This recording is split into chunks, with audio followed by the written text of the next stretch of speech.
Good evening. Welcome, everybody. And I'm absolutely delighted to see that we have reached 100 participants.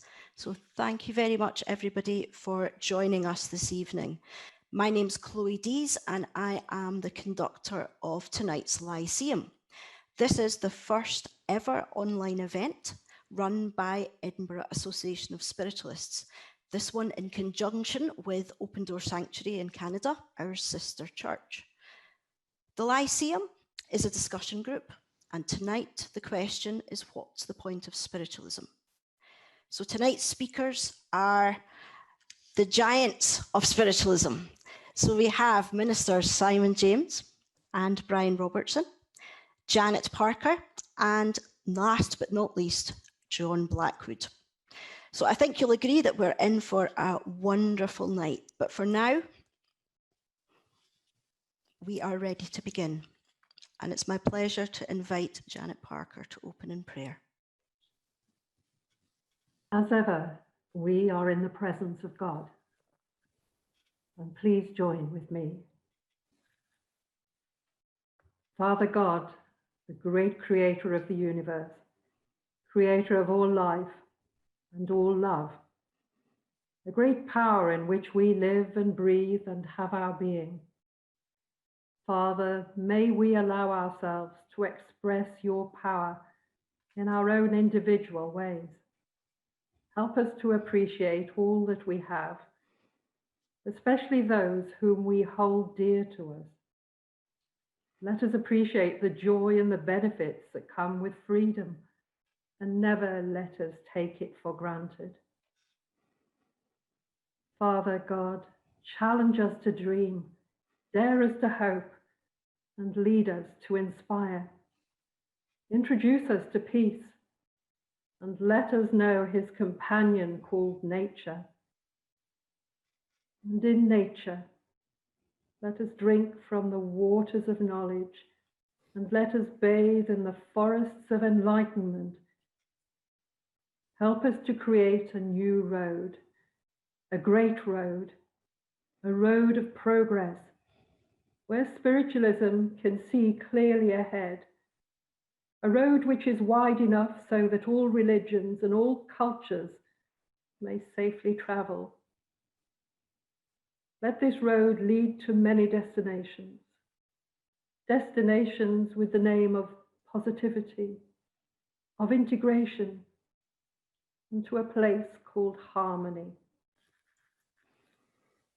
Each person here listening, please offer gratitude without reserve. Offer up love without condition, and all in praise of and praise for His great power whom we call God. Amen.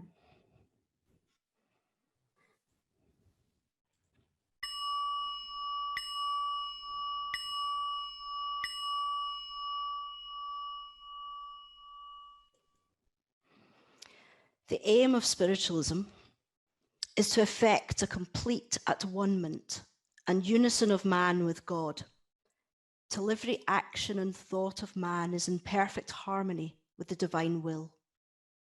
It makes absolute religion the point where man's will and God's will are one and the same. Tonight's Lyceum discussion is on what is the point of spiritualism. And I'm going to hand over to our first speaker, John Blackwood.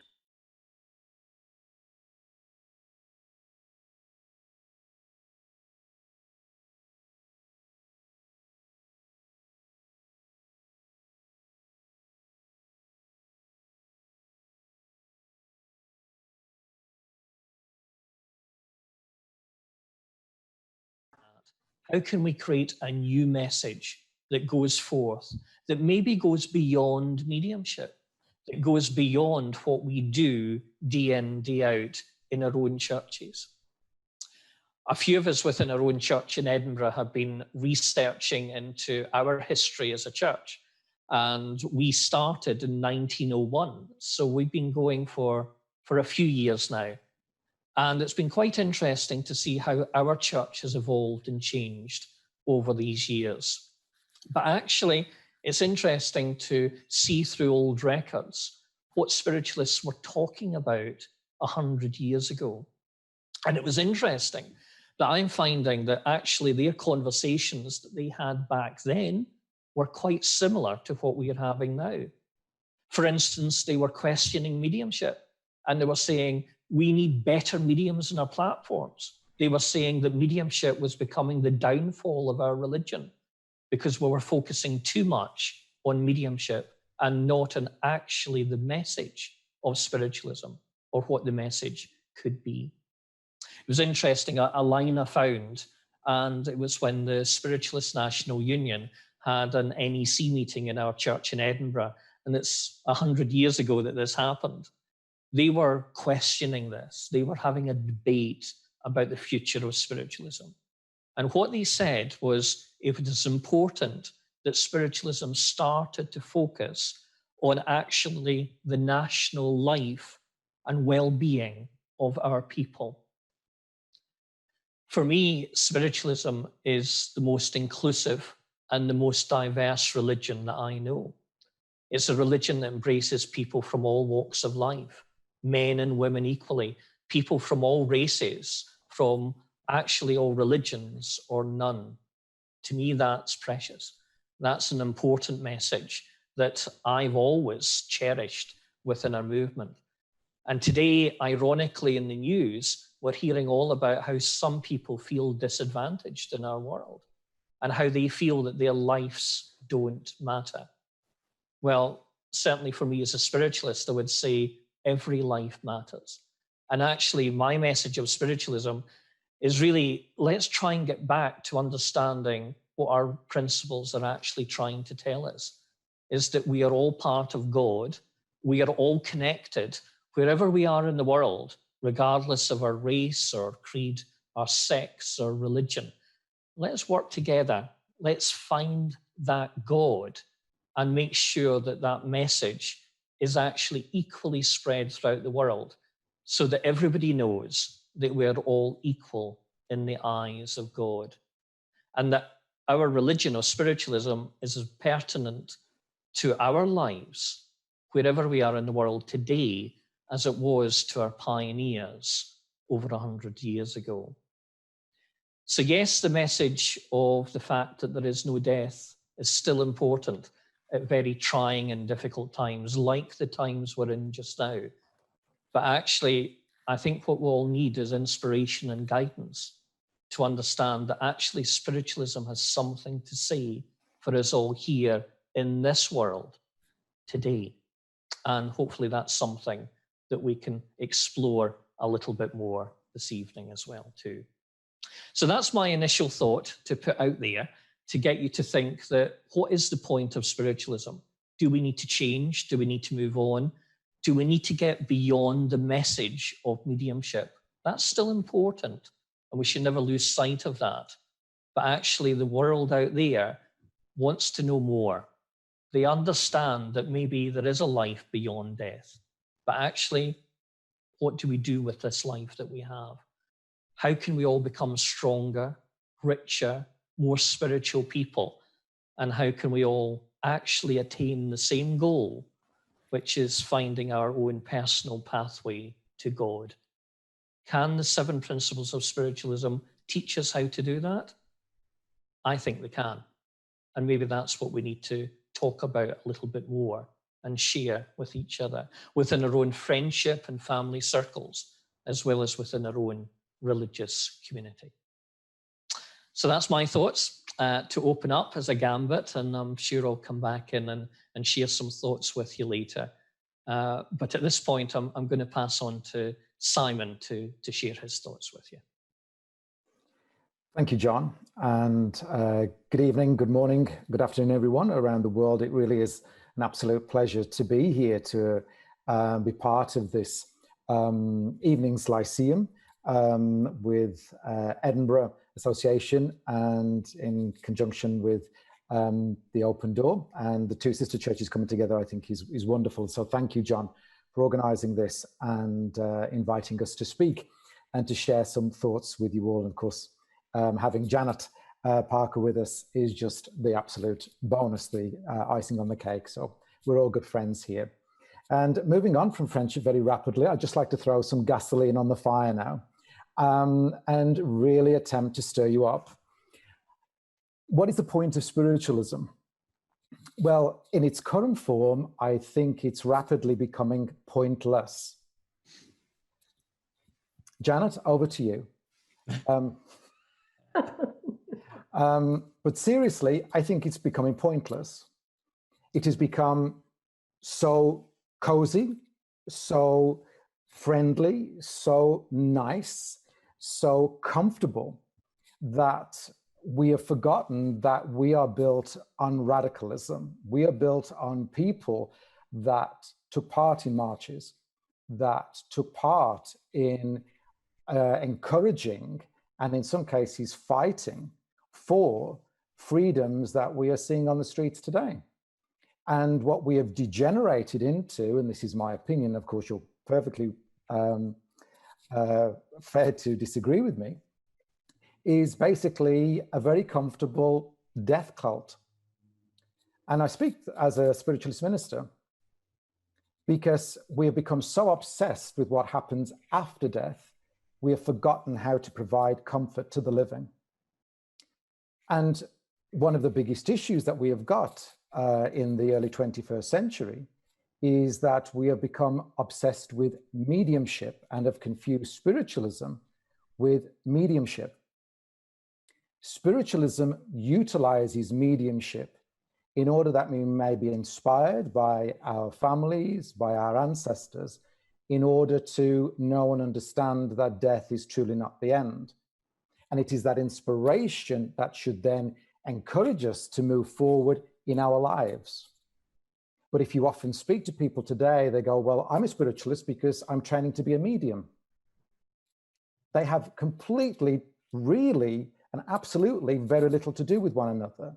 You can be a spiritualist and not be a medium. And this may come as a shock to many people today, because often people see spiritualism now as a vehicle, as a career change, to develop their so-called abilities and to ultimately seek fame and fortune. Now, this has always been the case.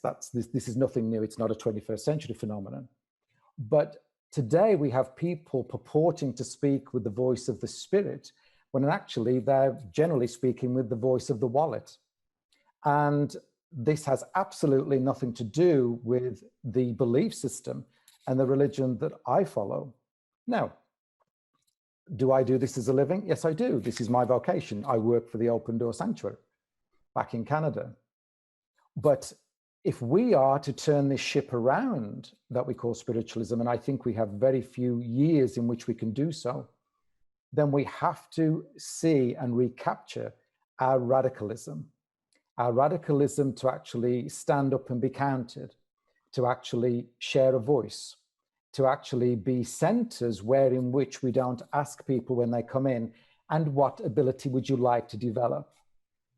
We should be allowing them to come into our centers and saying, come into our church, come into our center, let us help you find yourself. Not turn them into mediums, because if the mediumship is there, the spirit will bring it about. We don't need more mediums in this world. We need better mediums, most definitely, but we don't need more of them.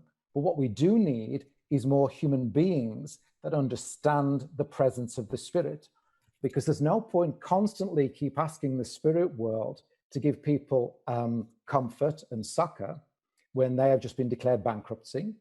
There's no point saying to them, well, I've got your mother here and she gives you lots of love. That's great. Mom may be there, that's wonderful. But how can we be saying as spiritualists, keep asking this other world for help and allow yourself to be inspired by that other world to find the strength in yourself? That's our message. That's our message, not this constant dial a pizza idea that we have within mediumship today, where spirit guide me, spirit tell me this, spirit tell me the other.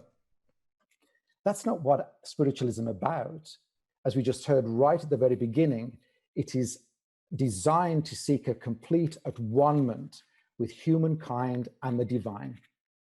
And we can still do that. We have this most amazing message, this most inclusive message, as John has just said there, but it is being drowned out, and it has been drowned out for many years now by our constant obsession with asking another world to fix this world.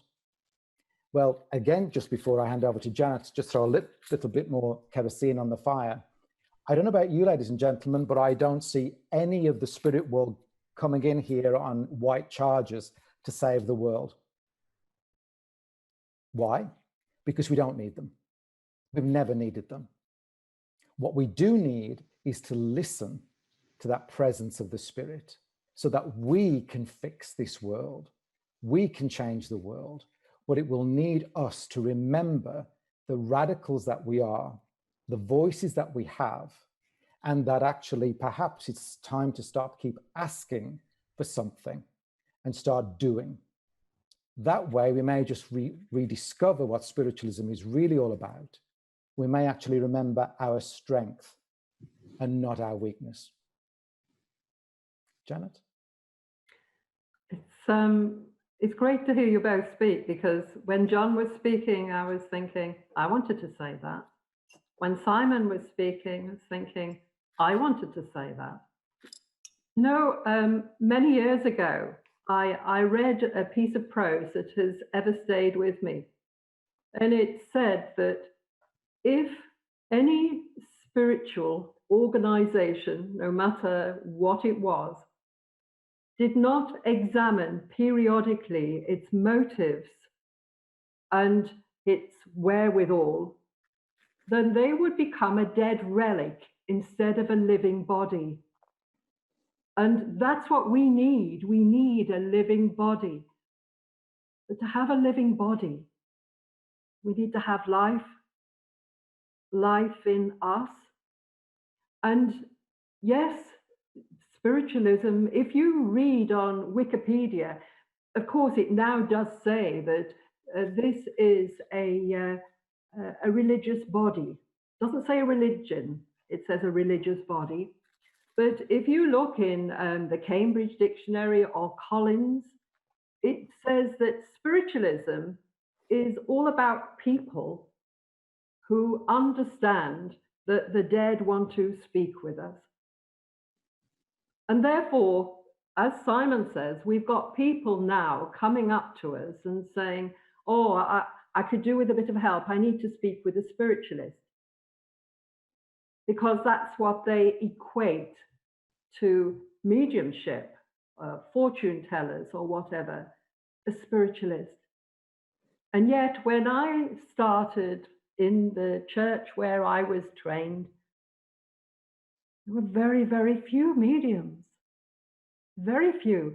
People came along because of the love of the Spirit, and they congregated together and they sang the hymns, and it meant something. And they would listen avidly to people on the platform when they were speaking. And when you had someone on platform speaking who was full of life, they were full of light as well. And I think that if we keep focusing on life after death, we're singing the same hymn over and over again. And especially in this environment at the moment, where we've got people trying to cope with life. Some people are going through great emotions, and it can put us really, really down. And then you mix that with the many others, or maybe even themselves, who are losing people to the spirit world. And so we've got this life before death situation, this life after death situation. And those particular people are also dealing with life after someone has died in their family. Because very often when someone does die within your family, a part of you die. And some people don't want to live. When you have someone who is able to speak and speak about the spirit that we are and about this light of God that resides within each of us. And sometimes it takes us to see the light in them because they don't see it for themselves. Sometimes their light might be so small that if you look, you can see it, you can feel it, you can sense it. And what most people need is to be noticed, because I am. That's what they're thinking. I'm here, I'm here. And they need for others to notice that they are there. And when we start to notice them and say, wow, you know, that was so good what you said or what you did, or even something as simple as, I love your energy. You're changing the energy a little bit within them. And they start to come back a little bit to life. And it's when they start to come back to life, this is where we come in, because we introduce them to a whole new idea of this great power and how that great power can sustain them, it can lift them, and it can carry them. And sometimes that is all we need to do, is to be an inspirer to many. And they don't have to be spiritualists, because I'm of the belief that spiritualism is not for everyone. I think that there are many ways to God, and you find the one that fits you. And when you fit and you feel as if you are at home, then you are being naturally you. And a great balance seems to arrive. And perhaps, you know, we are just the light in the darkness, the oasis in the desert, whatever you can think of. But there is a need for spiritualism, to change its ways a little, to reach the many, to reach the hearts, to reach the understanding, to find and convince, if you like, because we are a religion of conviction that convince people of their own lights.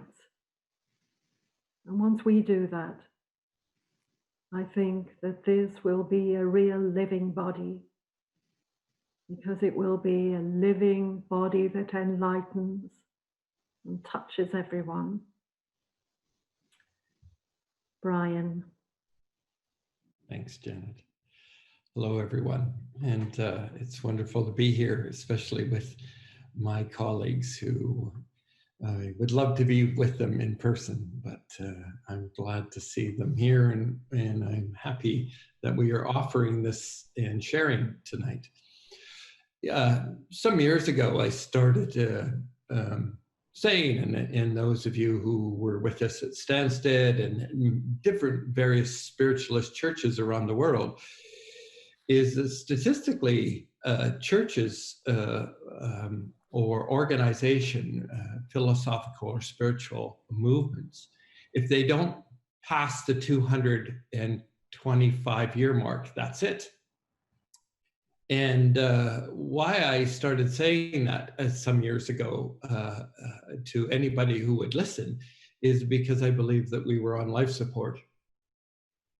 For the simple reason that at the time where those of us who are presenting to you today found ourselves either at Stansted Hall or within the many circles, at the time that when we grew up in it, the philosophy was one of the main aspects that we needed to understand in the movement of our abilities and our talents.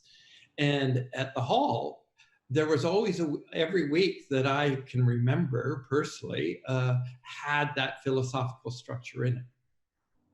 It doesn't have that anymore. And I was amazed the other day, somebody sent me a link and I saw Janet Parker's exercises being done by somebody who wasn't Janet Parker. And they were calling themselves the relaxed medium or something like that.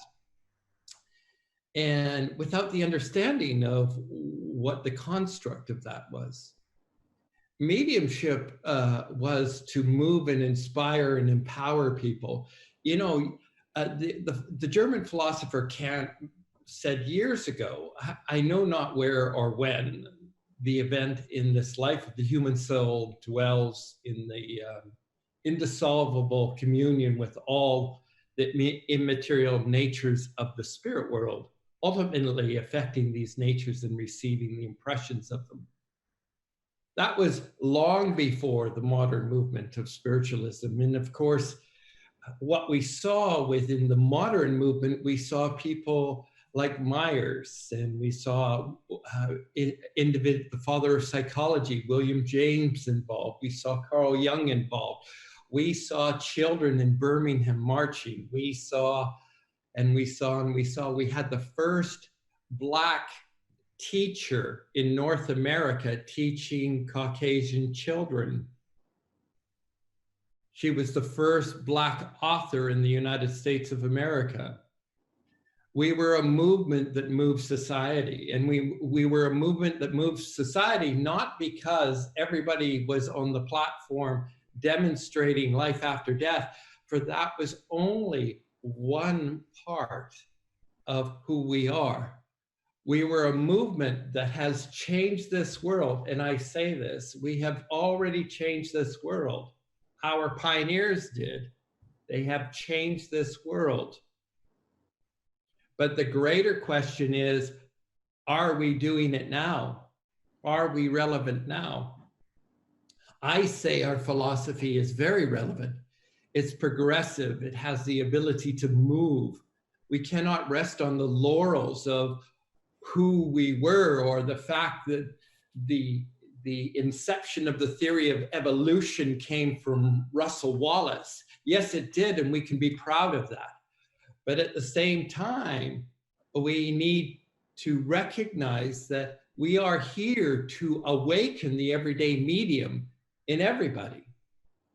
That aspect of the spirit of who they are to move and improve the world. To recognize that it is not about being a something or a someone, but rather being who you are in the expression of that spirit. You and I have this possibility. Today we belong to a society that's running around with the banner, spiritual but not religious. But the thing is religion is based on one thing. It's based on the likeness of mind within a community, and that's what religion is. And if we are codified by that as people who follow the principles of our pioneers, and by the way, who are interconnected to many different things in the world that actually have moved the understanding of mind. Now, recognize spiritual, not religious, is an oxymoron. People often argue today that Buddhism is not a religion. Yes, it is.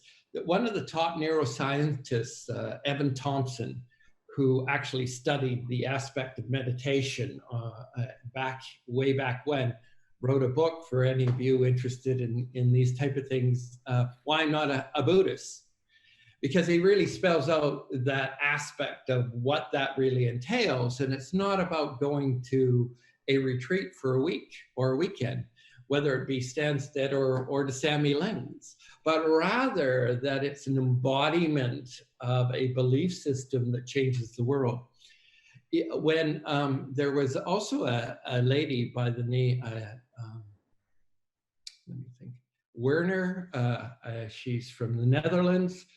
She actually surveyed people who were going into Ayurvedic medicine, and a lot of the younger group, the under 45 group back in 2010, basically they were more interested in the spirituality and they didn't want to take the life force or the understanding of Ayurvedics. And sometimes I wonder, with that movement of consciousness, is it a self-serving aspect that we come to understanding the spirit and the relationship of God? And how do we get to the point that likeness of mind within something called spiritualism, that we can move it forward, that we can bring it back home, that we can make a difference? Again, many of you have heard me say, and I'll say it again here and now, because I'll repeat it until I don't need to repeat it, is if we actually had a cover over the platform when mediums worked, how many mediums would we really have? How many people would come and try and be a medium if they were never seen by the public, but they actually demonstrated behind a screen? I think we would lose hundreds, if not thousands of them. But what we would do is we would have those who are called to it. I believe Janet is correct when she says spiritualism is not for everybody. It is those who hear that echo of the spirit within their heart and in their mind, and from that are moved and inspired to change the world. And whatever the world is for them, wherever they are, they can do it. They can change it. It doesn't take to be on a platform or to feel that I've got a special ability, because there's no such thing as a special ability. Everybody's got talents. But it is in the wisdom that we come together with those talents to make the world a better place. It is within the motivation of those children in Birmingham marching for women's rights and workers' rights to change the world. I believe that's what our philosophy awakens us to. And it is a never-ending story. It is a never-ending story.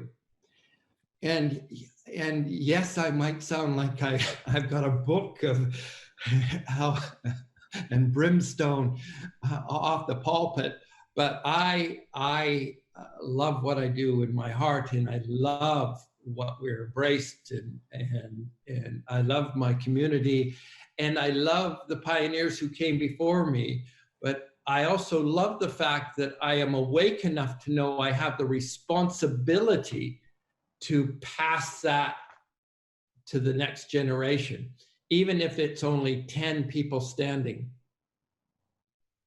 That's what I believe. I do believe we, as a community of spiritualists, the everyday medium, has the opportunity of offering something of greatness still to this world. I believe there are other people like and Young and James and other people who we will motivate, Logie Bear, great inventors who were inspired by the spirit and in its root somehow was awakened by the philosophical movement and advancement of a philosophy that only spiritualism offers. I'll leave it at that. Thank you very much. I think it's fair to say that perhaps some of the audience are a little bit stunned by what's been said, and rightfully so, rightfully so. But before I invite you all to speak, I think John Blackwood would like to say something else. Yeah, it was just great to hear my colleagues speak there and share their thoughts in an open environment. And I think that's really, really important, that within any Lyceum, everybody has an equal voice, and it's about sharing your ideas without fear of contradiction or indeed controversy either. But it's interesting that there was someone who used to come and speak to our church in Edinburgh many years ago, and this is going through our old archives to find this, and he was a moderator of the Church of Scotland, so he was the most senior person in the Church of Scotland. He was also the chaplain to the King George at the time, and he was a bit of a maverick, and he was convinced about spiritualism. And he used to attend at our church, and he used to speak at great events and at the Usher Hall, which is the largest hall that we have in Edinburgh. And he stood up and he said something very controversial for his church at the time, but said something about spiritualism, that it was meeting the needs of a modern society. And he said that was at a time when the Christian church was actually not doing that.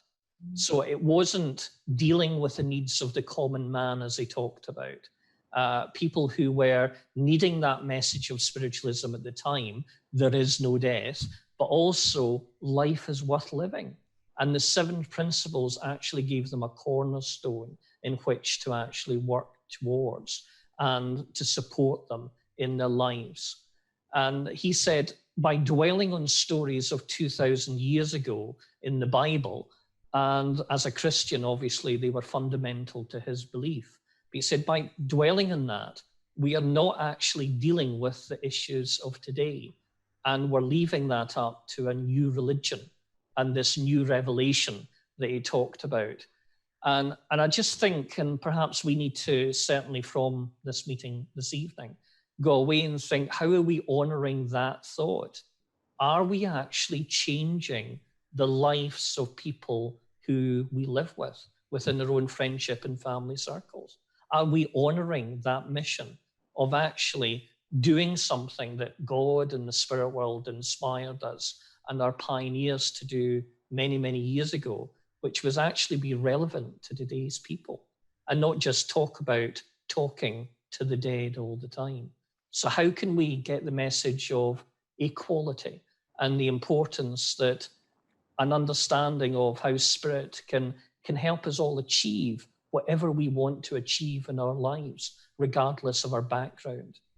So hopefully maybe some of those thoughts can come out in a discussion this evening. Thank you very much, John.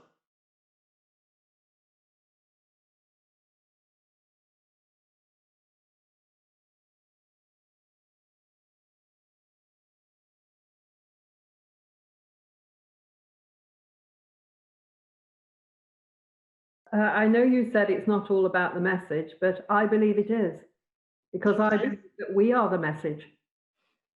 Yes. And I actually think that this is where, you know, once people start to recognize perhaps themselves, and this is where we teach. Yes. This is where we teach. And, you know, it's not a case of letting people flounder in the dark. We should be able to teach them. And even if we look at those principles that we have, and we explain them maybe in a different way, but it's the principles. Yeah. Then, you know, they've got some guidelines. They've got some guidelines. But, you know, if they do start listening to themselves, and then they are open.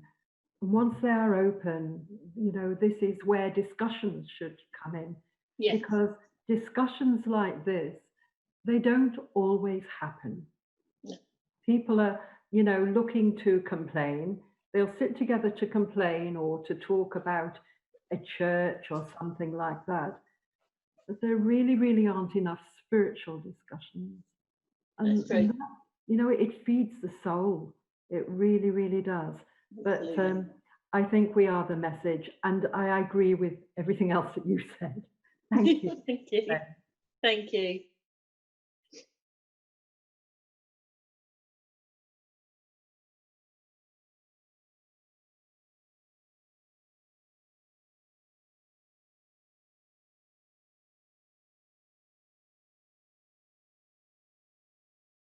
What we need to be doing, and Janet was following up on too, is lead by example. I think too often people in the wider society have preconceived ideas of spiritualism and spiritualists. They think we're all just talking to dead people all the time, and actually we're not grounded in reality. And I would like to think that, well, some of us are. So we've got a message to tell, and maybe through leading by example, we can actually show how spiritualism has moved us to hopefully be better people and to be able to share a philosophy in a different way. And, you know, certainly today we find ourselves with people in isolation who are very disconnected from their religion, but they're disconnected from people, disconnected from their communities, and maybe even disconnected from God. And I think a message I have for them as a spiritualist is that I don't need to go to church to be with God or to be with spirit. I am spirit. I am God here and now. And I think that's an important message to anybody who feels that sense of loneliness just now. And I think it's important that we can try and share that. When Diane was talking, it reminded me of a story I've told many a time, but it was my grandmother who introduced my family to spiritualism. And it was all because of one person. And it was a neighbor that she had.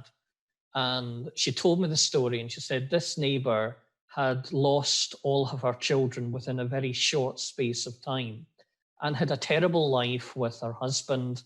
And she was then widowed, and really anything bad in someone's life you can imagine happened to this woman. And unfortunately, she also had cancer, and she had to deal with that in her life too. But my gran always said she had a great spirit and zest for life. And she was always happy, and she just got on with whatever life threw at her. And one day she plucked up the courage and said to her, "What's the magic? What is the secret here?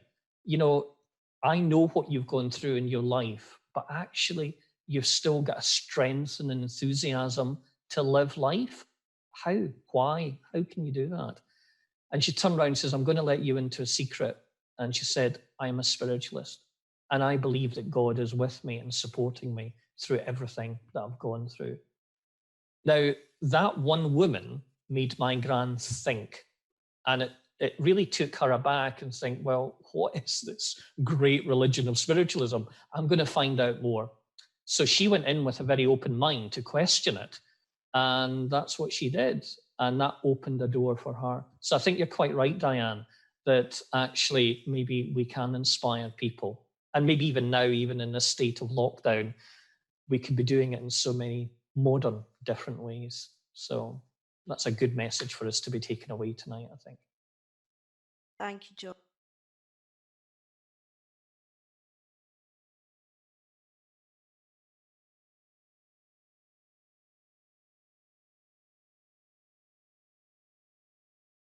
I think it's, well, you can call yourself anything.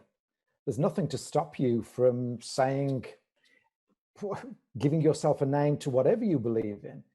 I think the issue here, and this is the point, and this is there's two points in. I don't want to take up too much time. Ultimately, we are calling each belief system, each ideal gives itself a name. But in my perspective, that all spokes of a wheel leading us back to the one. That's what it is. So whether you belong to, and again, I certainly cannot speak to Judaism because I'm not a Jew. I have some knowledge of the religion and belief system, but I cannot speak to it, of course. But we have the cultural ideal and the religious ideal. Okay, so ultimately, whichever belief that you choose to follow, I could call myself a spiritualist, I could call myself a Buddhist, I could call myself whatever, and nobody can deny that because it's what I choose to call myself. The question that we have to ask here is certainly from the point of view of belonging to a religion, then what you are doing is saying, well, actually, does this religion fit the whole of me? And actually, it is the closest thing to which I believe, or do I wish to actually have some of this and some of that and some of the other? And again, that's your choice. I'm not making a judgment either way on that. Certainly from the point of view of the Spiritualist National Union, then ultimately, because it is both a religion and a philosophy, then you will have to sign a declaration that you are converting to that religion, that belief system, as it is. Like most religions, you will undergo a process of instruction in order to be named in that particular belief system. Now, I've just seen in the chat room, you're talking there about using SNU qualifications. Well, again, that speaks to the point I've just made there. But from a general point of view, anybody can call themselves a spiritualist. From the point of view of the Spiritualist National Union, because you are belonging to a religious body, that is a different argument or a different point. John? I just need to point out something historically, if I could. The comments about Maurice and Joe Benjamin, they were Jewish by birth, not by religion, and that is known. So I think it's really important that if we're going to make statements like that, especially to the public, we need to recognize the full story of the facts of that. And I don't mean that disrespectful to whoever asked that question, but they actually did mention they were Jewish by birth, not by religion. Maurice Barbanel considered himself a card-carrying spiritualist because it is a considered culture, right? So I think it's really important if we're going to be talking about these type of things, we make sure that we've got the full information. John? Yeah, I guess I maybe take a slightly different take on this one. I believe you can be everything if you want to be everything. I think that the label, the name doesn't really matter.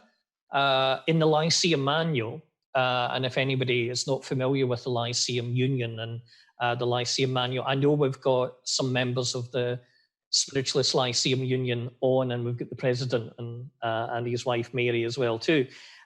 So they can tell you a little bit more perhaps about the Lyceum manual than I can. But certainly from my history in the Lyceum movement, I was always taught that spiritualism is a religion of religions, and it's a religion of use. And the important thing is how you are able to identify within that religion. Now, most people come from a different religious background, as Brian was saying. They're born into a religion, they're born into a culture. But essentially, that's still part of us. And that's part of our makeup. And yes, we can move on through that.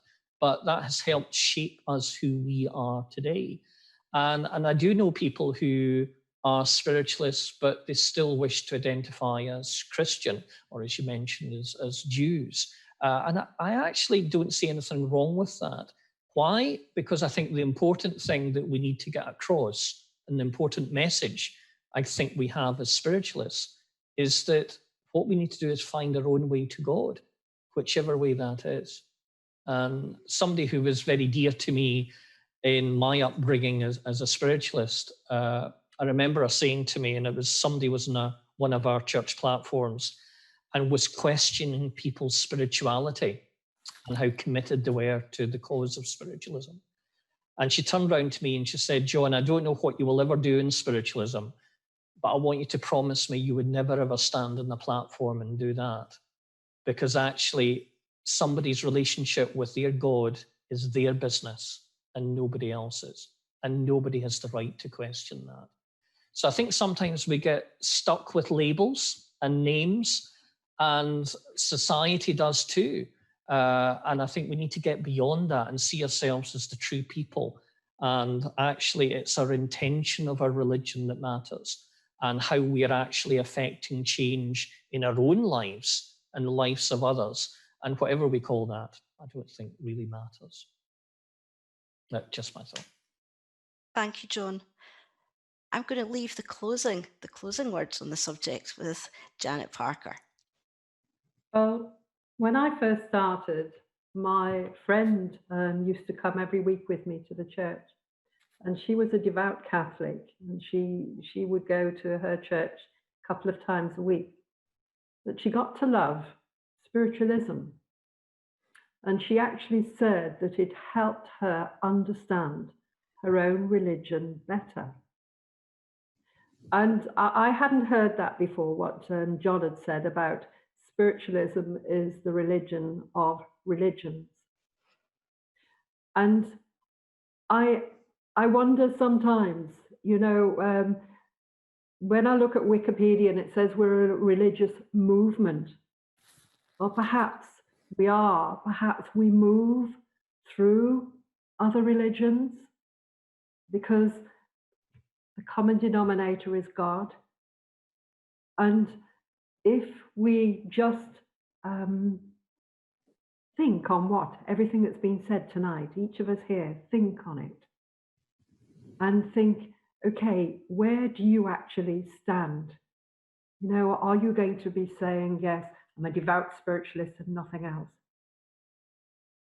But I think you're missing out, because we can take so much from many, many religions or religious movements, Buddhism, Judaism, Christianity, Baha'i.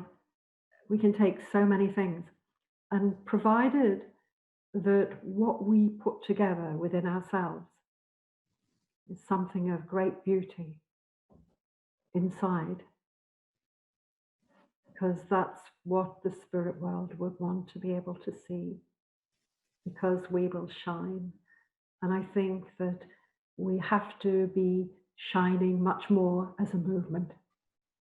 We have to be a light, a shining light. Thank you.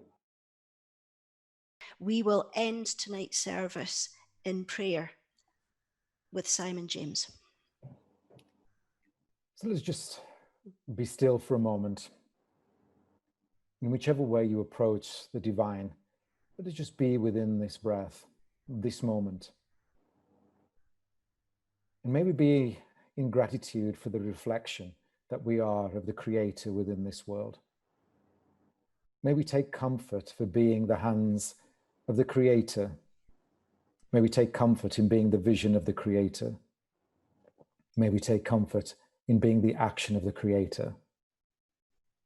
And in this world, may we choose to act when we see, choose to speak when we may, and choose to love always.